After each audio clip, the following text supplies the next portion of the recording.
Coming up on TekThing, can AMD's Ryzen 7 CPUs beat Intel? Android picks from Mobile World Congress, hands-on with the Dragon Touch X10, and hey, we got a new Raspberry Pi.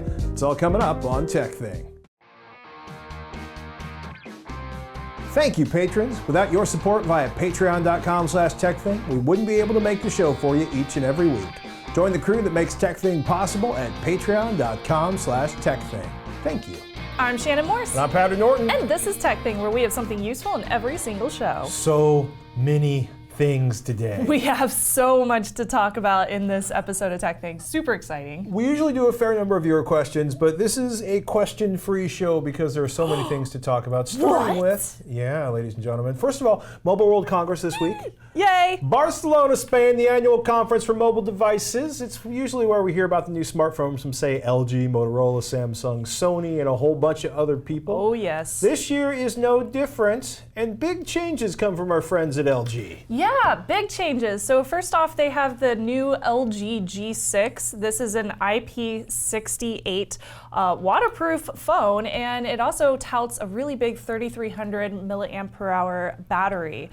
Weirdly enough, they have changed the screen ratio size. They're going with an 18:9 screen ratio. I think it's a little strange, but it is quite beautiful. Yeah, so for the math nerds in the audience, it's not 18:9, which LG is insisting, it's 2:1. Yes, I can also do math. No, I was just laughing because a friend of mine went berserk about that. We were talking on the phone. Well, it makes sense to me because normally screen ratios on smartphones are 16:9. Yeah. So it makes sense to market it that way to me because it's a larger screen. So they're totally trying to be like, well, it's a cinematic. Yeah. We're being all cinematic with it. Look, it's all about making the phone thinner, giving it a narrow waist, because they're like 90% of everyone's use of the phone is vertical, which is ironic because I think I spend 30% of my time with the phone in horizontal mode. Really? Yeah. How do you guys use yours? I'm curious. I am really curious. Apparently, I'm the only person who still uses the phone in landscape mode. You do? Yeah, constantly, especially for reading or looking at pictures. The only time I do that is with YouTube. Games.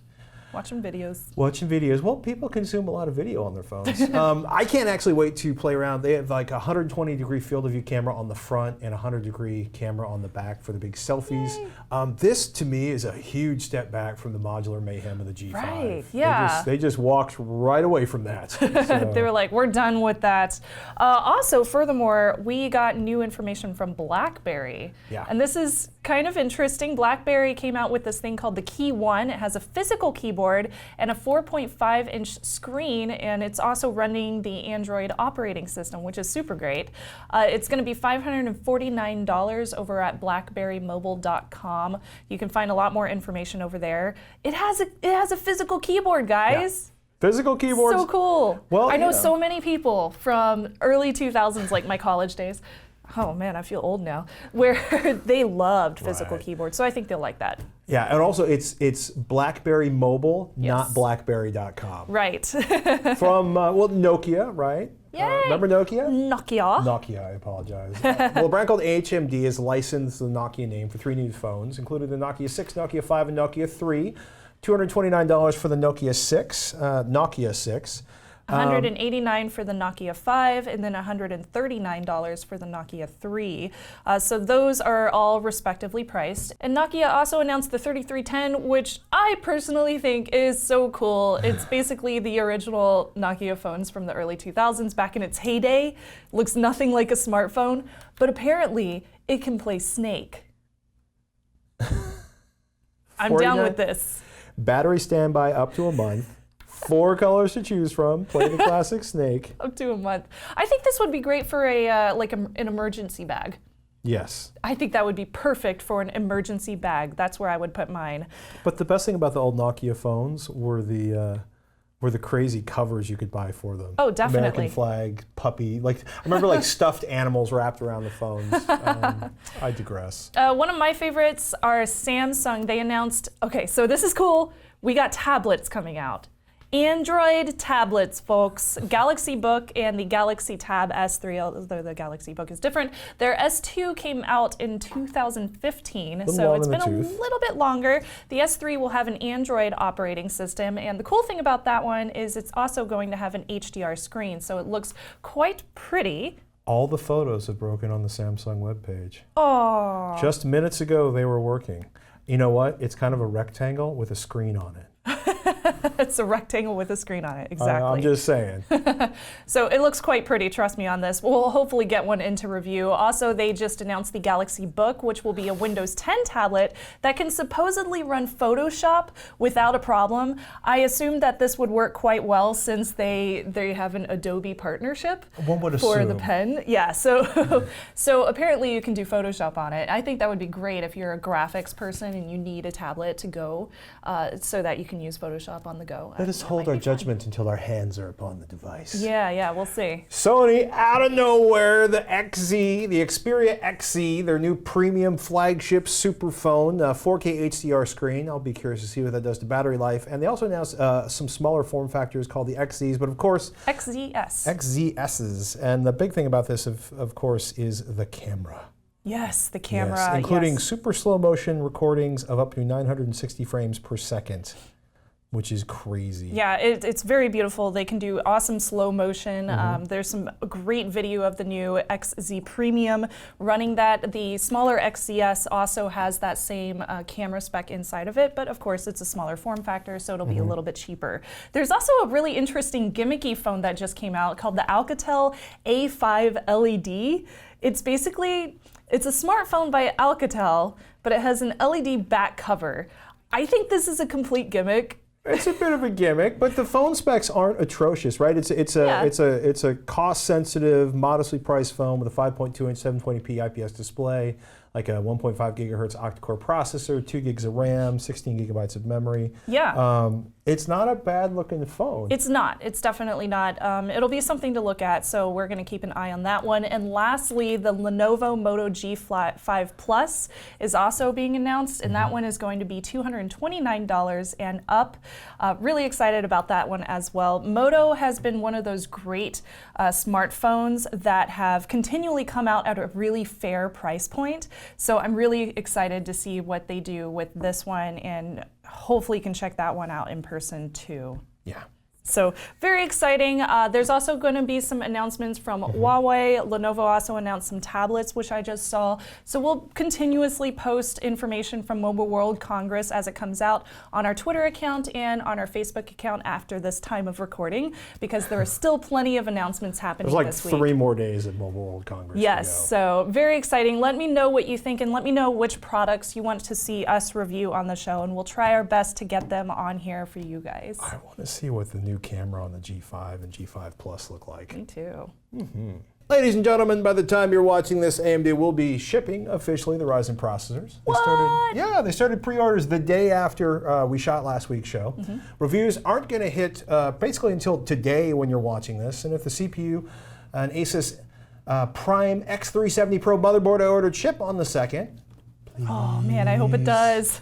We'll have a review for next week. Yay! Well, let's talk about it, right? So, you know, if you haven't been keeping up, AMD's back. They want to be competitive at the high end with Intel again. The Ryzen 7 processors, again, were announced last week. All the new CPUs offer 8 cores and 16 threads, pack 20 megabytes of cache, and can be overclocked if you buy the appropriate motherboard. They're all unlocked, right? So if you get the right motherboard, for example, the Enthusiast, the X370, the B350, or the X300. Oh, cool. Which is basically their Enthusiast, their mainstream, and their Enthusiast small form factor chipset. That's nice. The X300. Okay. The big difference between the X370 and B350 is Crossfire or SLI support. You only get that on the top of the line X370 Enthusiast motherboards. Otherwise, the specs on all of these chips and motherboards are pretty similar. USB 3.1 Gen 2, SATA, PCIe, of course, and overclocking. The X370 gets 8 lanes of Gen 2 PCI Express and 4 SATA ports. The X370, it's pretty crazy, right? It gets 2 3.1 Gen 2 USB, 6 3.1 Gen 1, and 6 USB 2.0, 4 SATA ports. And then at the B350, drop down to 2, 2, and 6, and then 1, 2, and 6 when you go for the super inexpensive chipsets. So it's not bad. Yeah, connectivity is actually pretty awesome. in terms of the chips themselves, the top of the line, $499 Ryzen 7 1800X processor. Has a base clock of 3.6 gigahertz and a boost or turbo mode of 4 gigahertz. Wow. Has a TDP of 95 watts. That's half the price of a Core i7 6900K. Oh, wow. And 45 watts less in terms of power consumption. That sounds so pretty. That sounds so pretty. Well, the question, right? The question is, will they perform the way AMD says? Yes. Right? So the $399 Ryzen 7 1700X clocks at 3.4 gigahertz, boosts up to 3.8 gigahertz, and also runs at 95 watts. Wow. And it is priced $51 under the Core i7 6800K, which has similar specs. Okay. And then when we get down to the $329 Ryzen 7 1700, you're looking at something that sits right at the sort of quad-core, 8-thread Core i7 6700K, 7700K pricing, right? Wow. $330. It's right along with them, except it has twice as many cores and supports twice as many cores, not cords, and supports twice as many threads. Okay. So it clocks at 3.3 gigahertz, turbos up to, I want to say, 3.7 gigahertz. Yeah, 3.7 gigahertz on its precision boost. Consumes 65 watts max. Okay. So it's amazing, like AMD's just dropped power consumption through the floor. Yeah, they have. And it ships with a cooler. So Ooh. you're going to have to provide your own cooler for the 1800 or 1700X. I always provide my own cooler. She always provides. You giggle about it. I'm going to be driving home, I'm going to run off the road, I'm going to start laughing. She always provides her own cooler. That's right. You should see the extra, I'm thinking of now like transmission coolers and race trucks and stuff. Most existing coolers are going to be compatible if you can get an AM4 bracket or adapter. The motherboard I'm going to be playing around with is the ASUS Prime X370-Pro, because that was the only one you can actually order it with. Oh, really? Well, yeah, they were only kind of they were only selling bundled versions of it. Okay. But I am really excited to have all of the ports on the back of the system. Ooh. Yeah, I'm going to have a lot of USB in my life in a couple weeks. Yes. So the big question, are they faster than comparably priced Intel CPUs? Are they? Not exactly. Oh. Based on some early benchmarks I've seen from PCPer.com, they have an incredible review. Ryan went nuts with benchmarking. Yes. Go over to PCPer.com and check that out. Intel still has an 8 to 20% lead in single-threaded performance. That said, but if you're talking about big multi-threaded performance situations, it gets pretty epic. Okay. Because, right, you're talking about like what costs you $1,000 from Intel is costing you $500 from AMD. So it's like I can give up 10, 15% performance for half the price. Oh, yeah. I'm cheap. You're happy. So if you're putting together a massive multi-core system to run a particular application faster, AMD's 1800X, you're talking about close to Core i7 6900K performance for half the price. Okay. A straight system for gaming, I'm going to be very curious to see the Ryzen 7 1700 benchmarked against the quad-core 7700K at that $329 price point, or $330 price point. Remember, most games can't make use of 8 cores. True. So, we'll know more next week. Early reports from PCPer is that, quote, gaming results are concerning, although if you're gaming at higher resolutions, that won't matter. Okay. And I'll leave that as a tease from Ryan to get you over to PCPer.com. If you're thinking about building a new PC, or if you've got an AMD Ryzen 7 question, or you've got a question of something you might want us to take a look at, as always, ask@TekThing.com is the email address. And we'll have our review as soon as we get the parts in our hand, which hopefully will be like this week and not 6 weeks from now.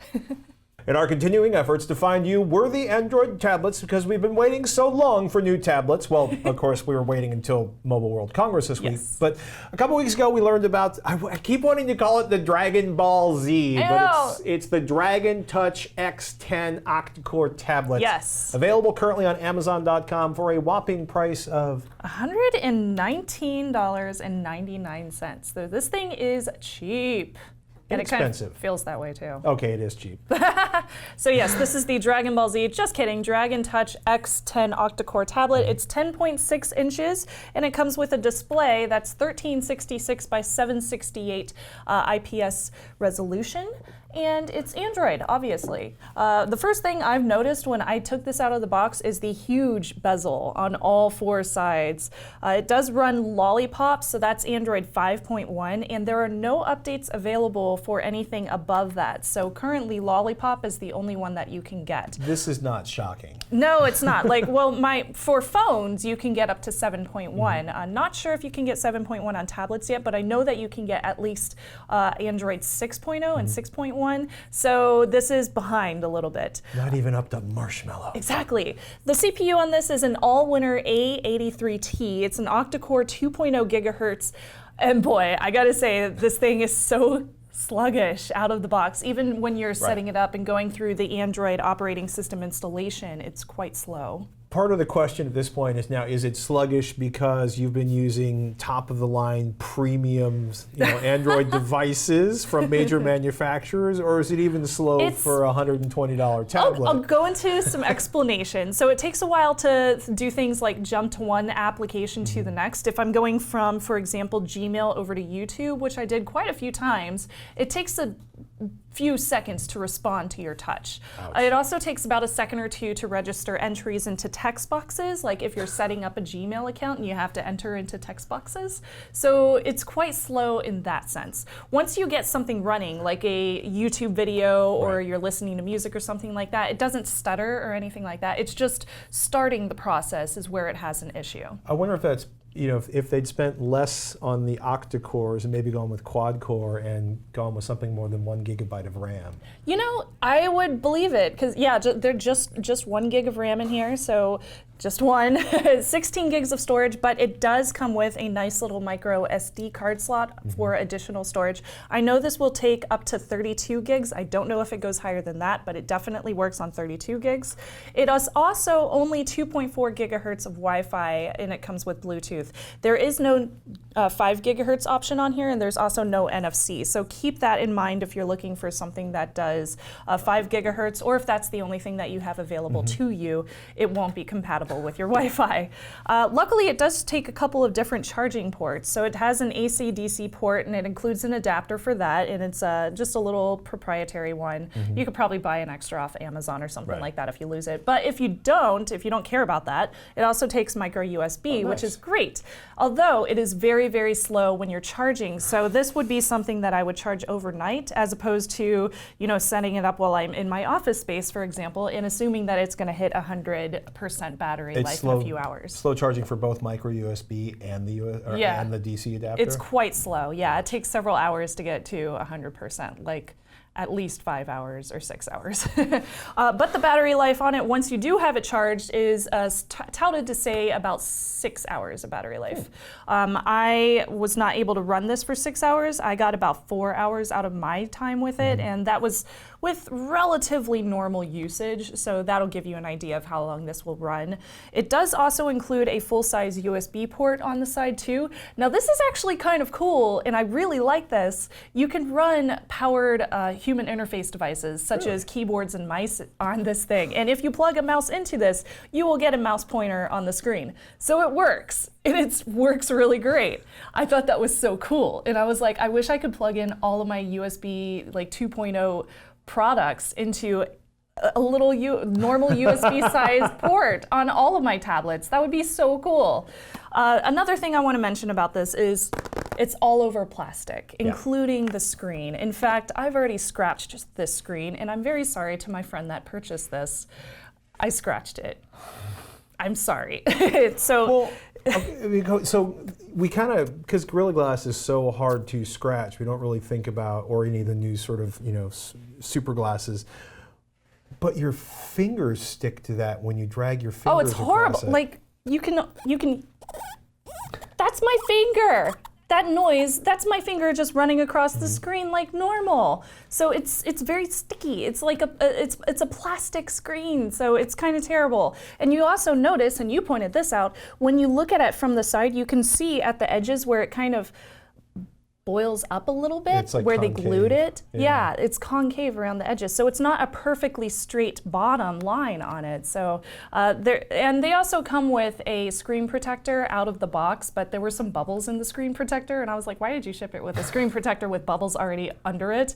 So I took it off because it was very, very distracting. Maybe it was a return and they just shipped it to you. Well, it was purchased new, so. Yes, I've purchased things off Amazon and gotten things missing parts. It better that not open. be. Okay. Man. All right, so the display did not get very bright, especially if you're out in sunlight. Luckily, we have sunlight this week in the Bay Area for me to test it with. At the highest level, it's currently on the highest level. And usually, whenever I'm showing things on a camera and they're at the highest level, it gets blown out, especially with smartphones. This one doesn't get that bright, so keep that in mind. Although when you turn it down, it does get pretty dark. Lastly, the cameras on this baby. So the back camera is 5 megapixels and a 720p video. It's very blurry, it's very grainy. I will show you an example on the edit, and the colors are very muted. They are not realistic to the actual colors that you see in real life. This is a classic inexpensive Android camera complaint.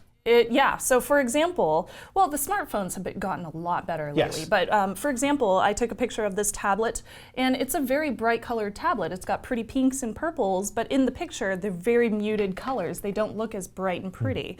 On the front camera as well, there is a front one in case you want to, like, I don't know, call your friends or something. There's a 1.9 megapixel camera, and it's a 480p video screen. Nice. It's also very grainy, and I noticed with this one, it has kind of a blue tint whenever you take a picture of somebody. Old school television feeling. Gives you kind of a sick feeling. Standard definition resolution. It and reminds all me blued out. of, the first thing it reminded me of was a 2002 digital camera. Remember Nokia? Remember Yes. the cameras of the early Nokia phones? But with all that said, it does have an awesome price point of $120 on Amazon. So it's slow processes. It has grainy pictures, so it's definitely not made for gaming or for camera usage. But if you don't need it for those two things, it has very good speakers. They get quite loud, and they're good tablet speakers. And the screen is quite fine as long as you don't scratch it. So make sure that you keep it safe. So for normal tasks, like if you want to watch videos on YouTube, or if you want to use this as a security camera for like your Canary, or if you just want to use this to check your email on the side while you're actually working on a nice processing laptop or something like that, Play then Bejeweled. it's something, yeah, play Bejeweled. Well, I don't know about that. It might be pretty slow. Snooze. Those would be the things that you could use this with. Now, I would worry about the security, because one of the things that you notice with Android operating systems is whenever they release a new one, it oftentimes comes out with security updates as well. So older Android operating systems tend to have security issues that newer ones don't. Keep that in mind, since this one cannot be updated past 5.1. And that applies to almost every inexpensive Android device Yes. out there. Very, very few of them are updated. Absolutely. And the operating system are very rarely updated with any frequency. With all of this, you can also check out the all-new Fire HD 8 tablet. This one's a little bit smaller, but it's the same price point, and it's also updated. And this one runs just fine. I reviewed this when it first came out. If you feel like going a little bit over $200, they also have the $230 Fire HD tablet. But of course, with those Amazon Fire tablets, those don't run vanilla Android operating systems. They have kind of a cover operating system that Amazon uses. And are you still restricted to Amazon's App Store? You are, but they have lots and lots of apps. They have a Netflix app, Okay. an HBO app. So there's a lot of apps out there that are not just Amazon Prime apps. So you don't have to have Amazon Prime to use a Fire. Oh my goodness. You might want to hold off. We think You better might. options are becoming available. Yes. You found some new ones from Lenovo coming in under $200. I did. This is very exciting. I hope we can get these into review. Lenovo's got three new Android tablets coming out. Oh, it is two. The Tab 4 and the Tab 4 Plus, and both of these are under $200, and they are made for people who are workers. So Or there's kids. or kids, yes, or kids as well. So these are going to be something that you might want to look into, especially if you have kids.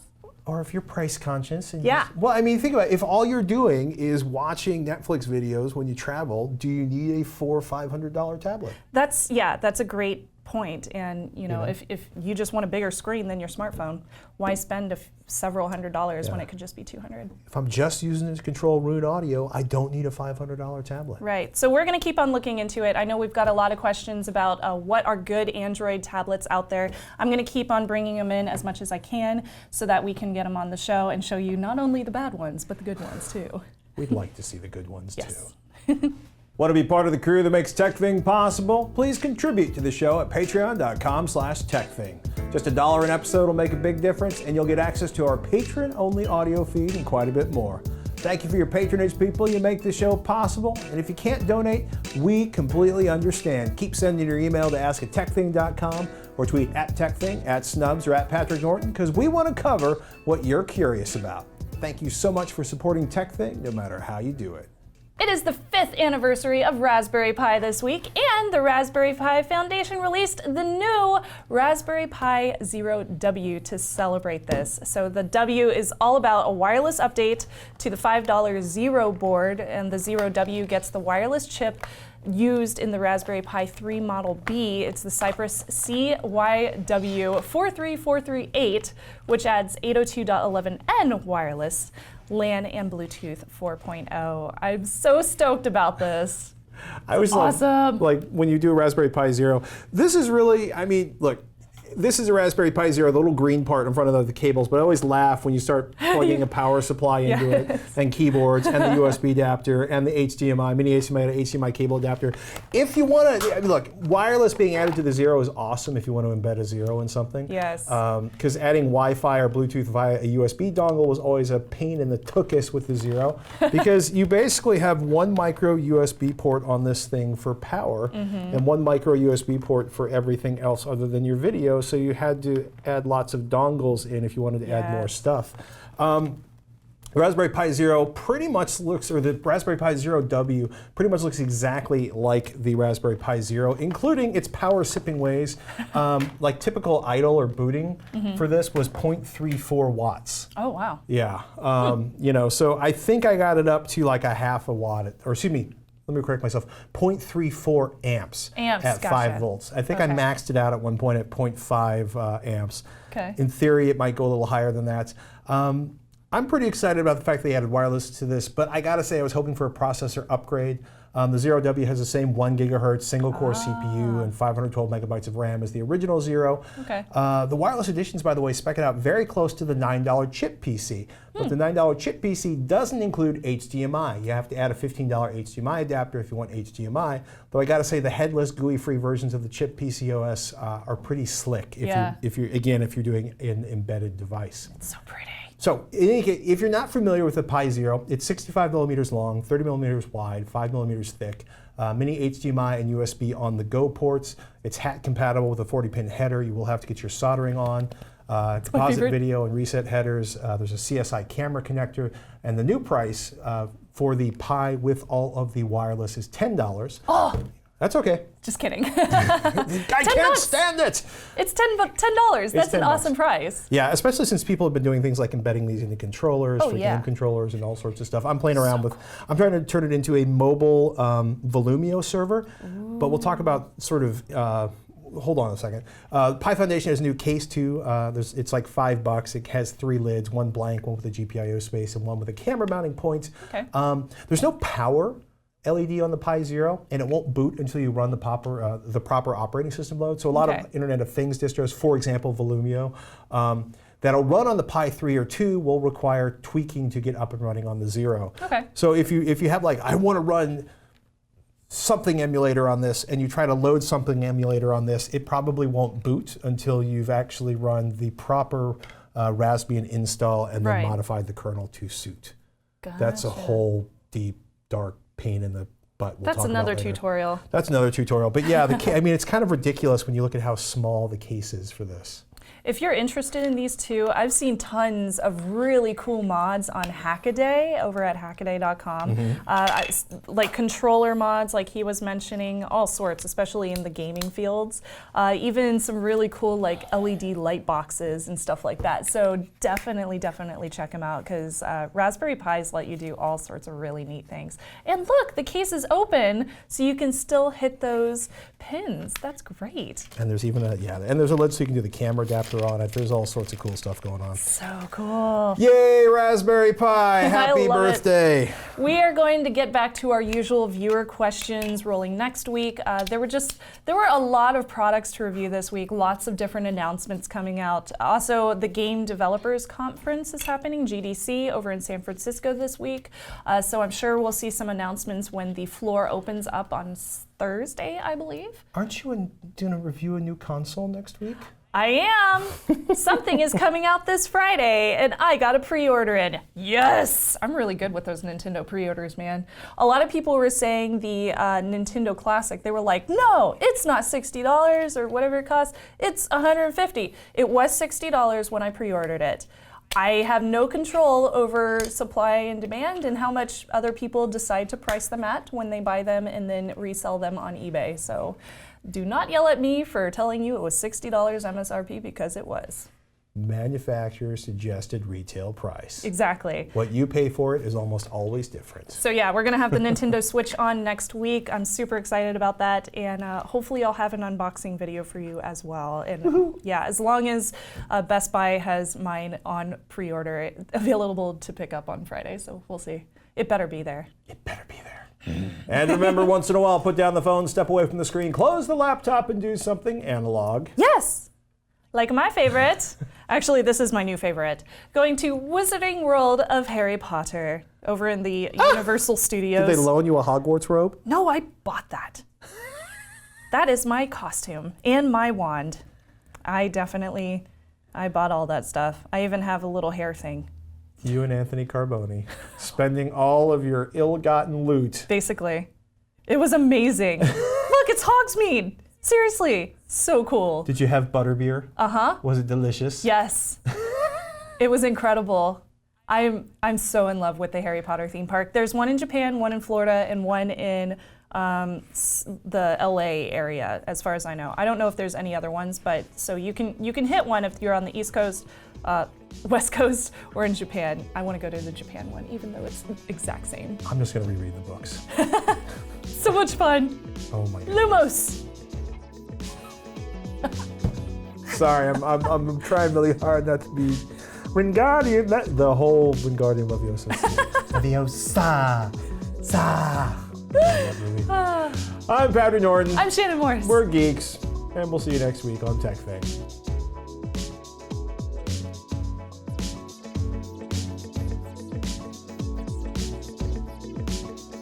Will you bring your wand next week? I can. Yeah. I was thinking about hacking my wand because it has some kind of IR functionality in the front. I bought the fancy wand where if you play with it at the Wizarding World Harry Potter, there's certain places where you can stand and point it at a thing in a window and say a little, well, you don't have to say the slogan. I spent a bunch of money, do something Say cool! The spell, but you have to move it in a specific way, right? And then it'll make something happen in the window in front of you. Like it'll shoot out some sparks, or it'll make smoke, or like papers fly around, or whatever it might be. Spoiler alert! This could get expensive if you have children. It's amazing though. It's amazing. so cool. Yes, it's so I'll wait until Tristan shows the books. Yes. Butterbeer, non-alcoholic, delicious. Delicious. Yes. Like I. What about butterbeer with a shot of vodka? Didn't try that, but now I will.